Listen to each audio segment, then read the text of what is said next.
জব্বার, ওই করিম, ওই এদিকে আয়। কিছুক্ষণ আগে ওই সেলিম, ওকে আমি ধরে এনেছিলাম, ওকে আমি অনেক কিছু বোঝাচ্ছিলাম, ওর সঙ্গে কথা বলতে বলতে ও পালিয়ে গেছে। 10 মিনিটের ভিতর ওই সেলিমকে তোরা এখানে ধরে নিয়ে আসবি। এই নে, যা।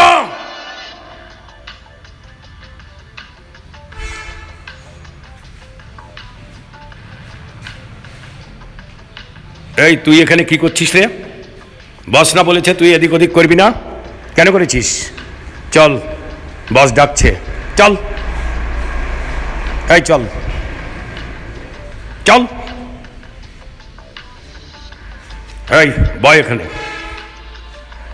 কিরে সেলিম, তোকে এত করে বুঝালাম, এত করে বললাম, কথা বলতে বলতে তুই পালিয়ে গেলি। এই পালিয়ে তুই বাঁচতে পারবি?